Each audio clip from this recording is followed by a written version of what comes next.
All right, everybody, welcome. Sorry, I've been a couple weeks. It's just been sort of hectic and lazy at the same time.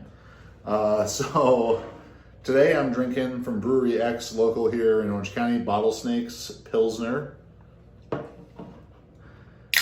So I've been reading this book called Choose Your Enemies Wisely by Patrick Bet-David, who very popular podcast, Valuetainment, very real successful businessman, interesting guy. I don't know that I agree with a lot of stuff he says, but yeah, definitely a bright guy.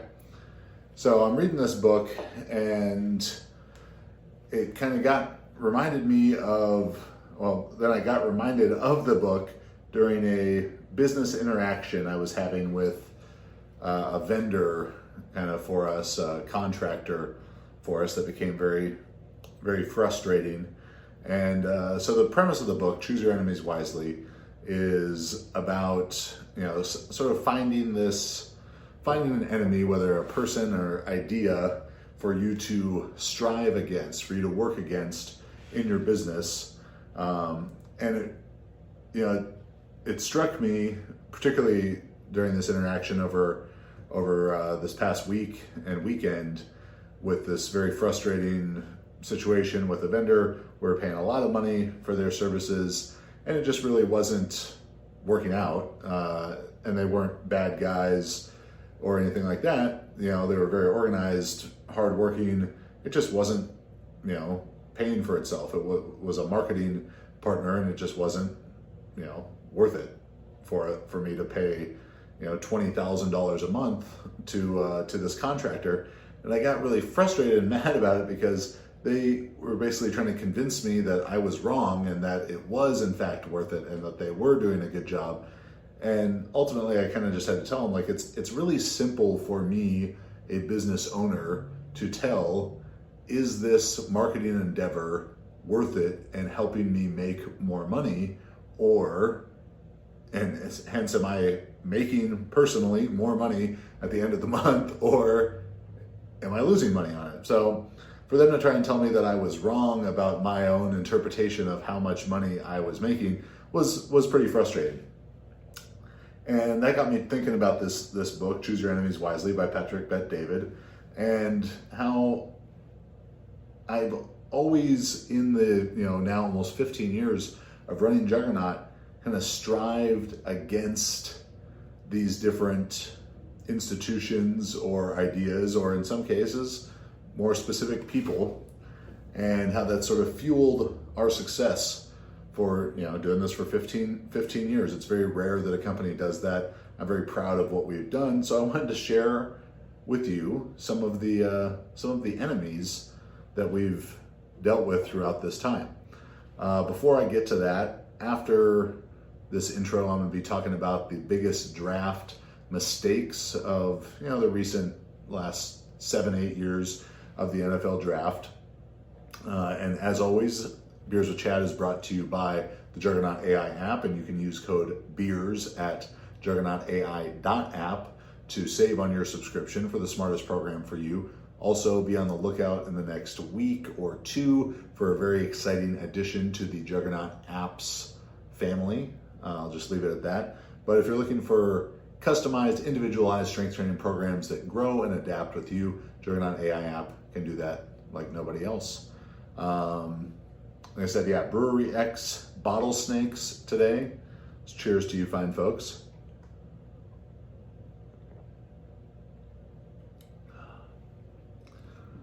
So different Juggernaut enemies throughout the years. I started this company straight out of college in 2009.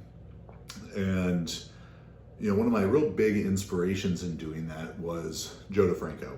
And Joe DeFranco had this hardcore warehouse garage gym in a world of shiny corporate SAQ, speed, agility, quickness centers.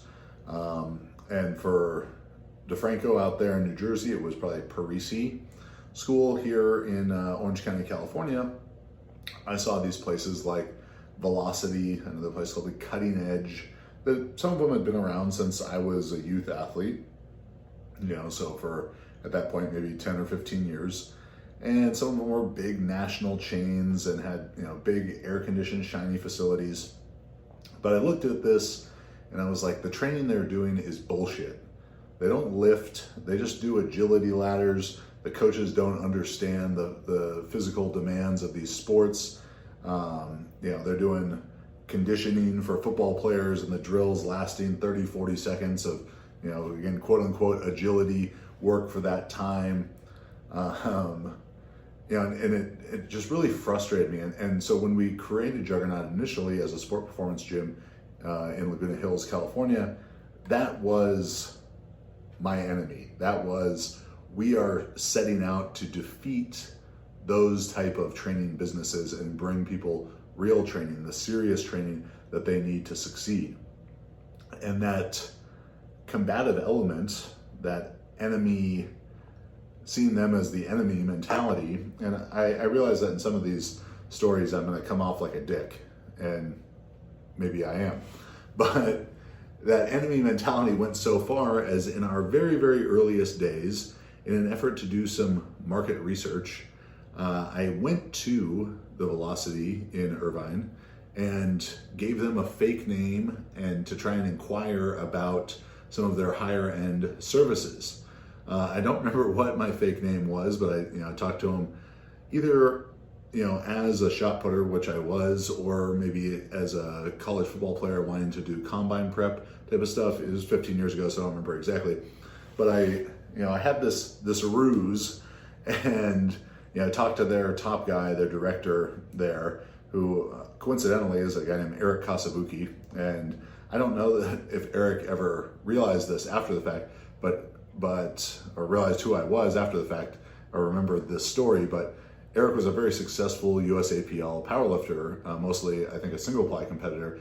And his wife may have even competed against Marissa in the 52 kilo class of raw lifting. So we definitely crossed paths later after this initial, me going in, telling them I was not Chad Smith, but, Brad Stone or something like that. And I was a college football player wanting to learn more about their training and kind of see what their sales pitch is, see what their pricing structure was, all that sort of stuff. Another story from that earliest time, our first enemy, these fancy speed and agility quickness facilities, SAC places, was this guy, Todd Norman. And Todd Norman, to me, was kind of famous because growing up in Orange County, he trained out at different places and eventually had his own place called The Cutting Edge.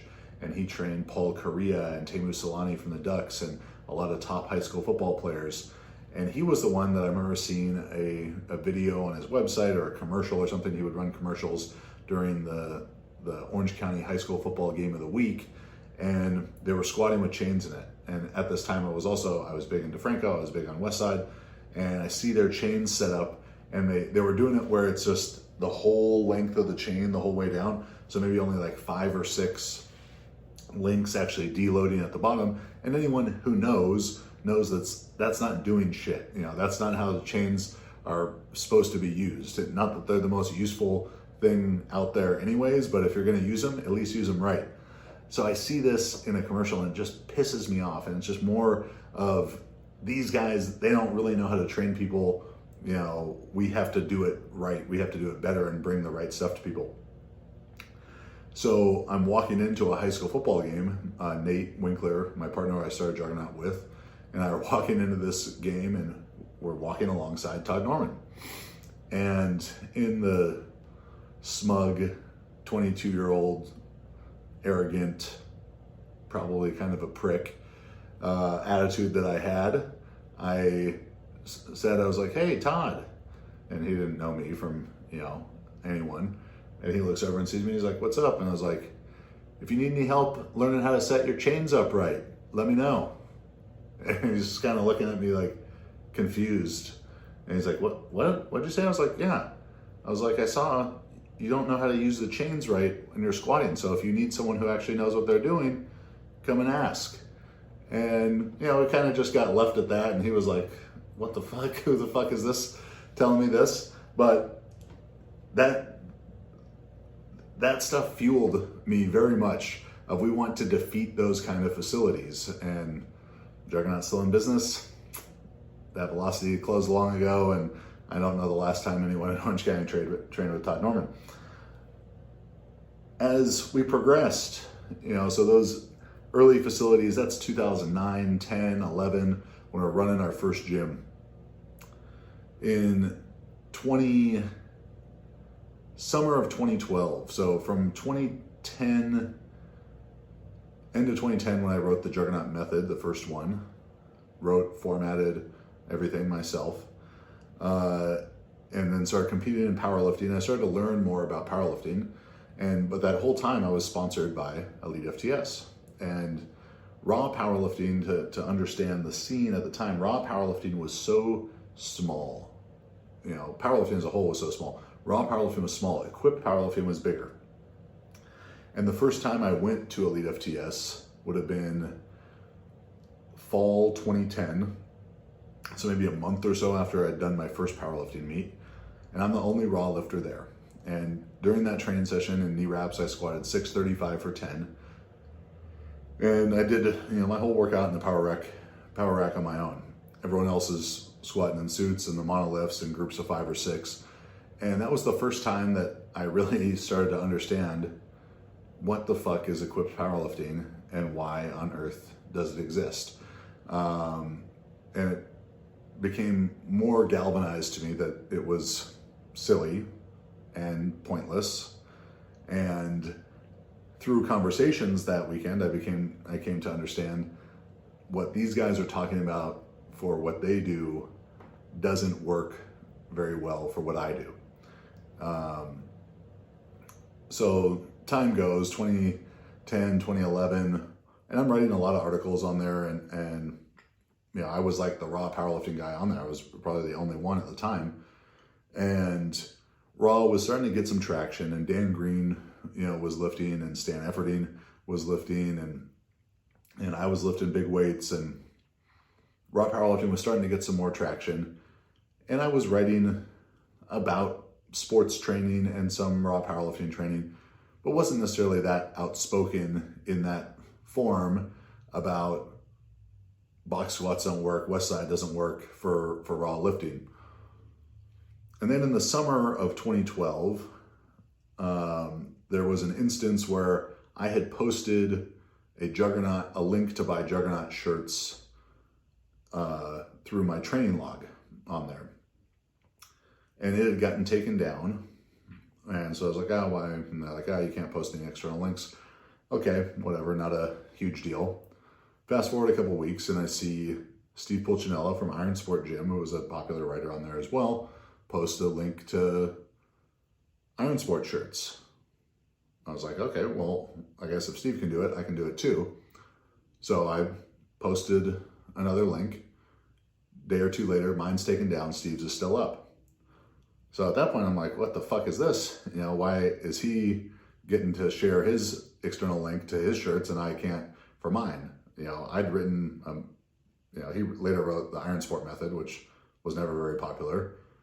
I had written 30 articles at that point, was lifting the biggest weights, one of the best raw powerlifters in the world, and Juggernaut Method had sold hundreds of thousands of dollars worth of copies, of which Elite FTS was getting 40% of. For, again, I wrote it, formatted it, every piece of it myself. So at that point, I'm like, what the fuck is this? So I inquire about that, and basically said, why can Steve do it and I can't? He got permission. And I was like, I don't really see the point of this then if like other guys are getting to promote themselves and I can't promote my own business through this, because we're not getting paid. Like, I was getting free t-shirts and free knee wraps. And, they came back and said, well, if it's not for self-promotion, it's just to help people. And it's like, all right, well, I'm all for helping people. That's why I've written hundreds of articles and made thousands of videos, but we weren't being compensated in any way, directly. I was given a platform, certainly, and I took advantage of that platform effectively by being really strong, writing good articles, writing a good book, And people have since said, oh, the only reason anyone knew you was because you were on Elite FTS. And it's like, no, there's plenty of people on there who the only reason they knew them was because they were on Elite FTS. They knew me because I was squatting 900, breaking the American record, writing a book that people were really interested in, and doing things that were outside the conventional thinking of powerlifting training at that time. So we have a unamicable parting of the ways. And in that, I then was like, well, I need somewhere else to post my training log and my articles and stuff. So let's really get jtsstrength.com going. So I assemble in that Team Juggernaut, which is, had a lot of people come and go since then. But certainly my number one enemy at that point was Elite FTS. It was combating information from them, from Westside, where they were, basically trying to say this works for all powerlifting, but raw powerlifters were reading it, not understanding the caveat of equipment, and because those guys aren't making the caveat of equipment, and because I don't think they understood the differences either. So that became, the enemy, and that helped fuel us from 25,000 website visits in September 2012 to 250,000 in September 2013. And then eventually up, close to 1 million, and all the YouTube subscribers and all that stuff. Fighting against what I saw as misinformation, disinformation, whatever you want to say, about how to properly train for raw powerlifting, which by that time was the dominant and became only more dominant form of powerlifting, that fueled me. And anyone who was around me then knew that I fucking hated those guys. And anyone who was around them knows that they fucking hated me too. Then we move on a little bit more, and it stays with that same kind of theme into 2014, 15, 16. These brands that I perceived as doing it wrong, whether they were providing inaccurate information, less than the best information from unqualified people, and this, a lot of different people can fit into this. We're pissed at them all the time. We wanted to beat them. We wanted to lift more than them. We wanted to make better information than them and do it what we saw as the right way. And those people all kind of became flash in the pans. They fueled us. We wanted to beat them, beat them, beat them. They were the enemy. Bad information was the enemy. Go on a few more years, more recently. Some people who, tried to copy the same things that I brought you with Juggernaut AI, and tried to pass it off as their own, and tried to take, things that I had developed and coached them through and pretend as if they did it on their own. They became the enemy. But that was an enemy so easy and simple to defeat that it actually didn't provide very much motivation. It was pretty short-lived motivation to defeat that most recent one. So with that, right now I have a little bit of a new motivation to do a better job in our marketing and that kind of stuff after feeling burned by this partner. And, maybe it's not the most positive way to motivate yourself for business or towards your athletic goals or whatever it is. But for me, it sure as hell been effective. So ask yourself, who is your enemy? What is your enemy? What is it that you are fighting against to strive and achieve what you want to strive and achieve? So this is Beers with Chad. Cheers to you.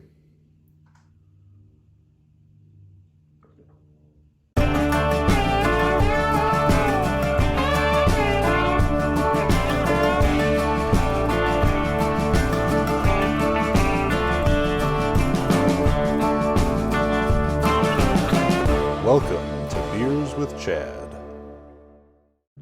So I'm listening to Colin Cowherd today, and he was talking about these rumblings that JJ McCarthy, quarterback from Michigan, might be the second quarterback drafted in this year's 2024 NFL draft. And I hear that and really just think to myself, that's going to be a mistake. Especially you hear about teams, whether it's taking him at number 2 or number 3, or a team trading up to take him, where 3 months ago he was probably a 2nd or 3rd rounder, and like how these guys get this momentum going. And I'm not studying the film. I'm not purporting to be better at evaluating quarterback talent than NFL general managers and head coaches and people whose job it is to do that and get paid millions of dollars. But I do know that if JJ McCarthy goes number 2, that team will be making a mistake. And that's nothing against JJ McCarthy. It's just like through the evaluation process, you can't take a guy that's like marginally sized, he's very thin, with not a ton of experience and not a ton of production. It's like, what is it about him that's making people think, oh, this is possibly the number 2 or number 3 pick? And you kind of see it every year. There's some of these prospects who come on late, whether it's because of a big combine or these sort of lesser known guys. And very often it proves to be a mistake for those teams. So I wanted to talk about 5 of the worst NFL draft decisions of the last 10 years. You're going to notice a theme in a lot of these. It involves trading up, and it involves picking a quarterback very high. So number 5, the Chicago Bears, number 1 pick in this year's draft, move up for Mitch Trubisky. And it wasn't that Mitch Trubisky was that bad or a huge bust. They went to the playoffs a couple times with Mitch Trubisky, or that they paid that high of a price to select him. They only moved up 1 spot, trading from number 3 to number 2 with the 49ers. The 49ers also made a bad pick with Solomon Thomas, but they gave 2/3 and a 1/4 to move up 1 spot to pick Mitch Trubisky. But where Mitch Trubisky looks so bad, and he didn't have a ton of starting experience at University of North Carolina.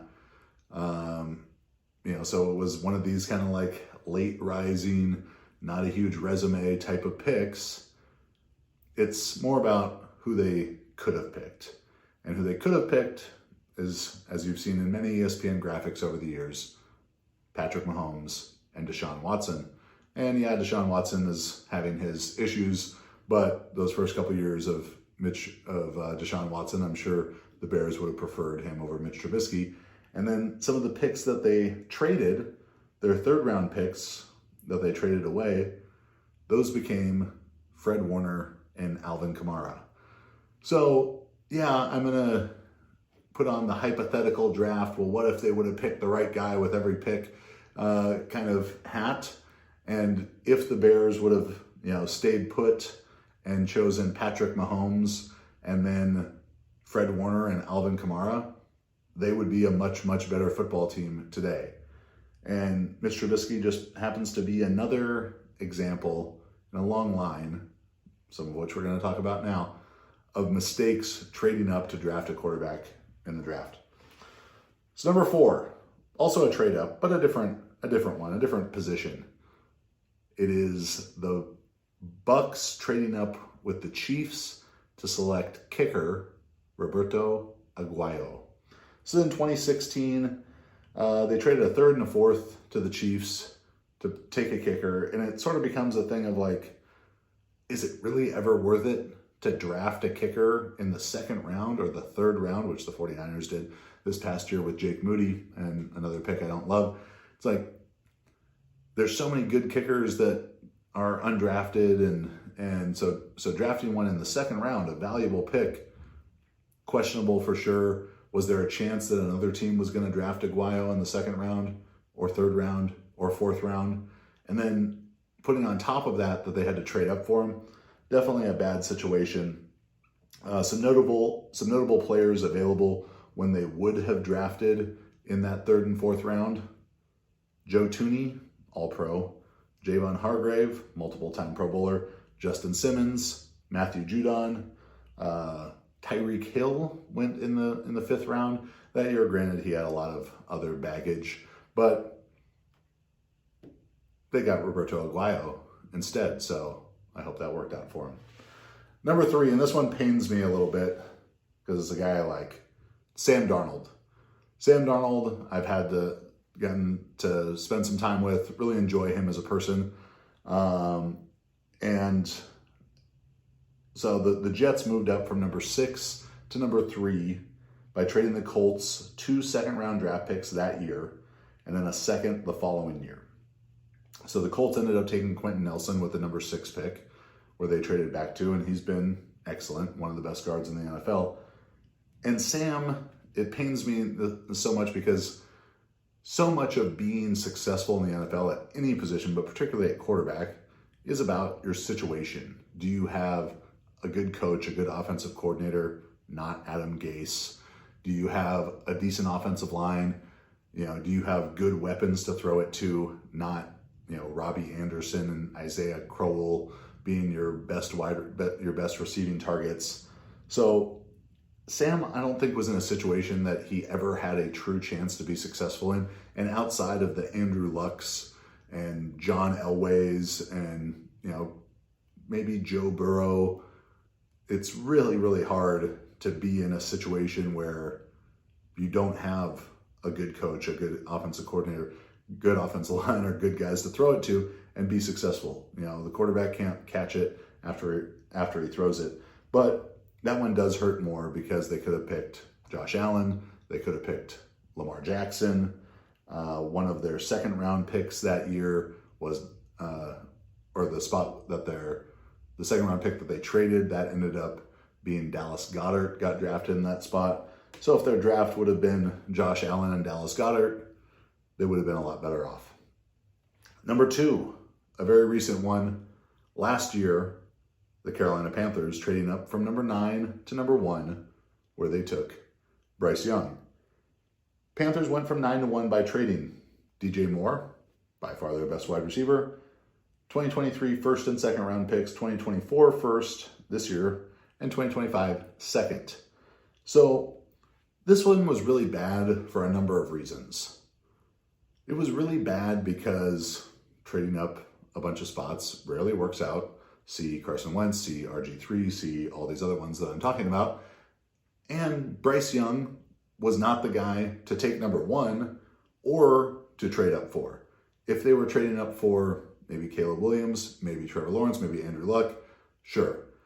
And that's, you could say this is hindsight, that I'm playing the results. But last year, before Bryce Young was drafted, I knew and they knew that he's really, really small.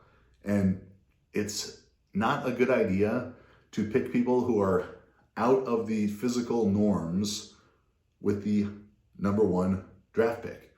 Now, whether that means that they're 5'10", 100, or 5'11", 190 pounds, like Bryce Young, and looks like a Pop Warner player out there with NFL guys, or it means that they're a Brock Osweiler and they're 6'8", and there's not a history of those guys being successful either.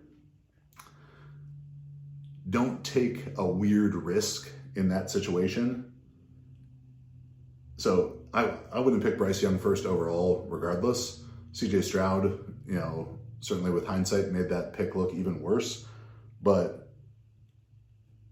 you just can't take a guy who's that small. Kyler Murray, same thing. I wouldn't have taken Kyler Murray number 1. They're going to get injured too much, all that stuff. And then the Carolina one becomes so bad because, one, they traded one of their best players away in DJ Moore. And if they just stayed in their spot, and because last year wasn't perceived to be as strong of a quarterback draft as this year is, and that they knew that last year before the draft, what if they would have just stayed in their number 9 spot, picked maybe Jalen Carter, or who ended up going number 9, or an offensive lineman? Then this year, and Jalen Carter, and he has his own set of issues, but great player. Jalen Carter last year, he wouldn't have helped the Panthers win another game. They still would have had the worst record in the NFL and had the number 1 draft pick this year, where they could have now drafted Caleb Williams and still had DJ Moore and had Jalen Carter, or a good offensive lineman, to help protect them, and just been in such a better situation overall. So, don't trade up. And then finally, number 1, my favorite team with the number 1 spot in a list that they don't want to have the number 1 spot on, but it's trading up for Trey Lance. So the Niners in the 2021 draft traded up from number 12 to number 3 to draft North Dakota State's kind of unknown, had only started for a year and then played one game, showcase thing during COVID.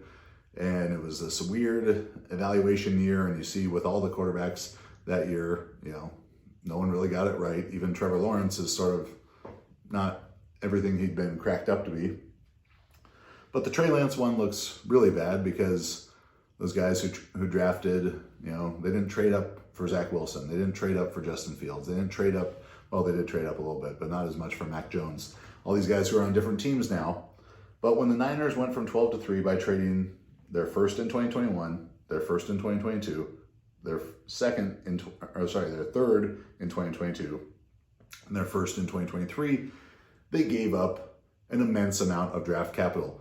And because they ended up drafting in 2022 the baby-faced assassin, Brock Purdy, BCB, with the last pick in the draft, a lot of this kind of gets washed over and forgotten about. And, ultimately the goal is to put the best team on the field, and they did that in a bit of a roundabout way. But let's just play for the painful,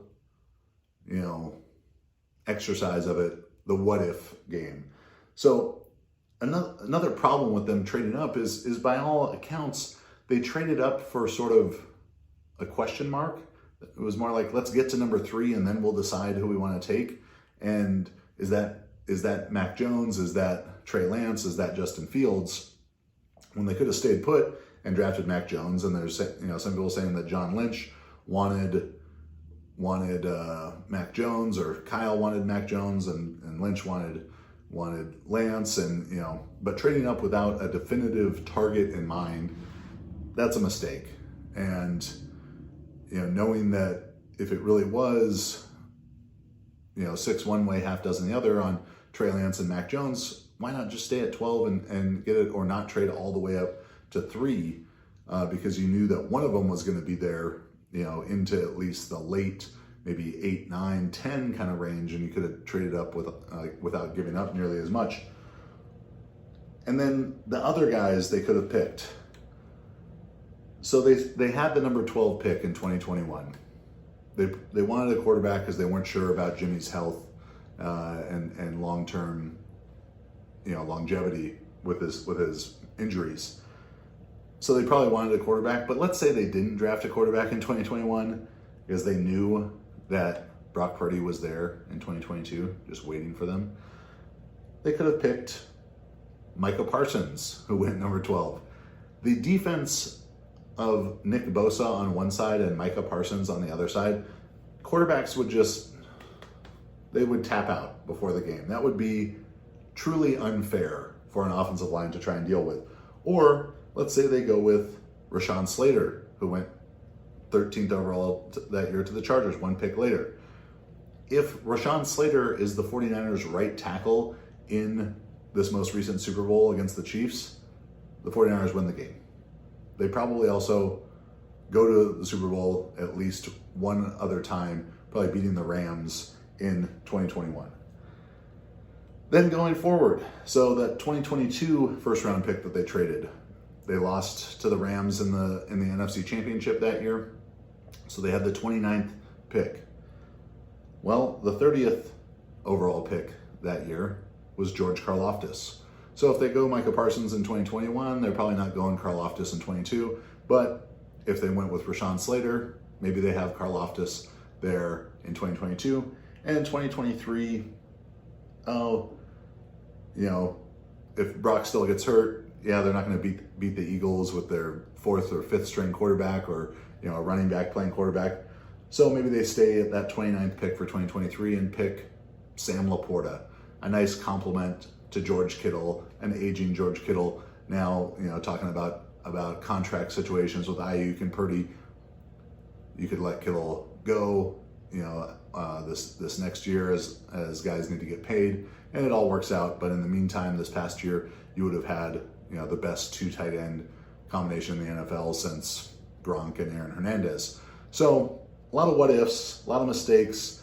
NFL general managers, if you're listening, don't trade up for a quarterback, especially if he's tiny or from a tiny school or hasn't started very much, because it's almost always a mistake. Just ask Carson Wentz, Trey Lance, Bryce Young, the list goes on and on. So that was Beers with Chad. Please listen, subscribe. Well, you already listened if you made it this far. Subscribe, review, all that good stuff. Share with a friend. Let me know what you want me to talk about. Cheers to you fine folks.